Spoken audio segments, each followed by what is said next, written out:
Daniel, chapter 2.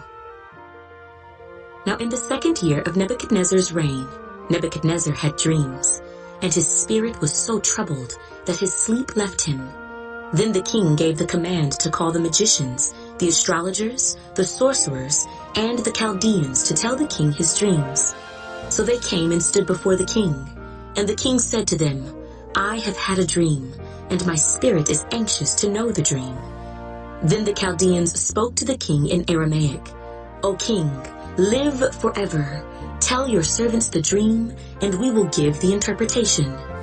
The king answered and said to the Chaldeans, My decision is firm.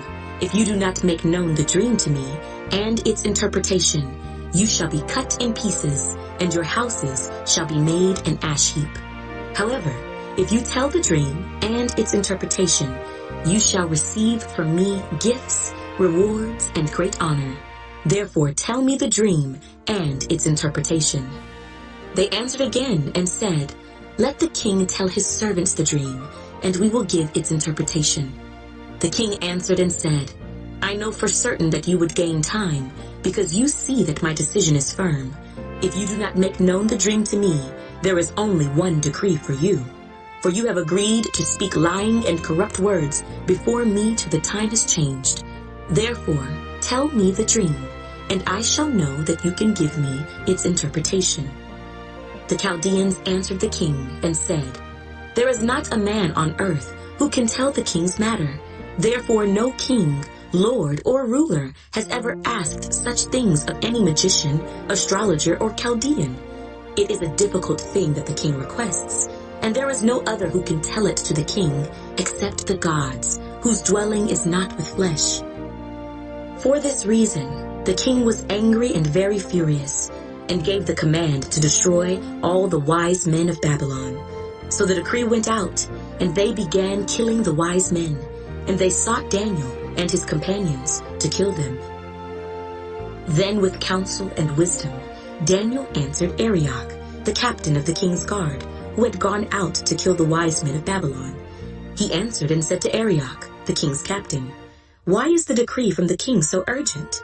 Then Arioch made the decision known to Daniel. So Daniel went in and asked the king to give him time, that he might tell the king the interpretation.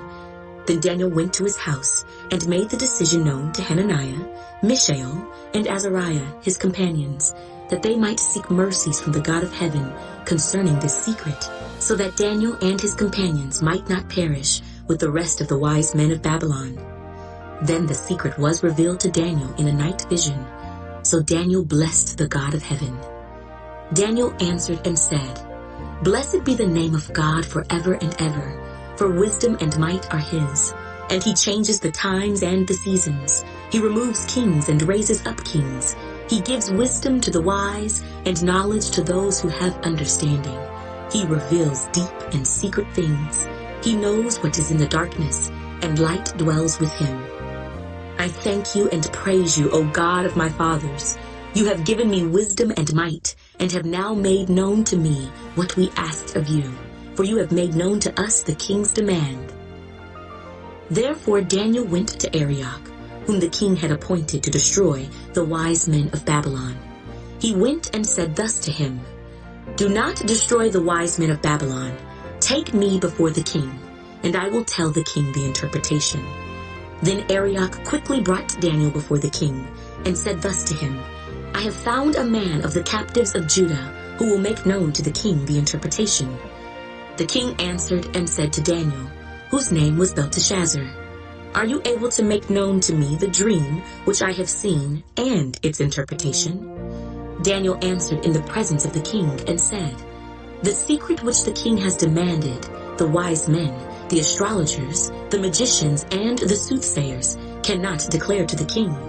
But there is a God in heaven who reveals secrets, and he has made known to King Nebuchadnezzar what will be in the latter days. Your dream and the visions of your head upon your bed were these.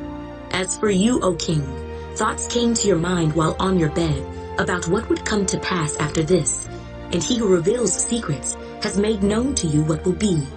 But as for me, this secret has not been revealed to me because I have more wisdom than anyone living, but for our sakes who make known the interpretation to the king, and that you may know the thoughts of your heart. You, O king, were watching, and behold a great image. This great image whose splendor was excellent stood before you, and its form was awesome. This image's head was of fine gold, its chest and arms of silver, its belly and thighs of bronze, its legs of iron, its feet partly of iron and partly of clay. You watched while a stone was cut out without hands, which struck the image on its feet of iron and clay, and broke them in pieces. Then the iron, the clay, the bronze, the silver, and the gold were crushed together, and became like chaff from the summer threshing floors. The wind carried them away, so that no trace of them was found, and the stone that struck the image became a great mountain, and filled the whole earth. This is the dream.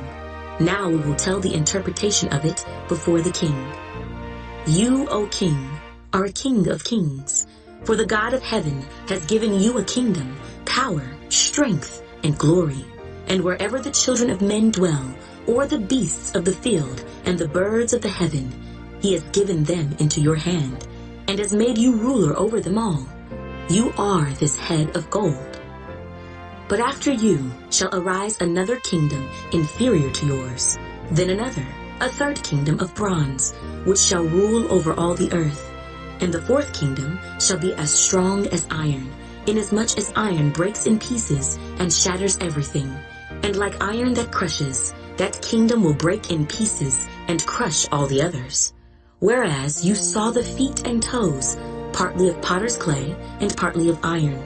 The kingdom shall be divided, yet the strength of the iron shall be in it, just as you saw the iron mixed with ceramic clay.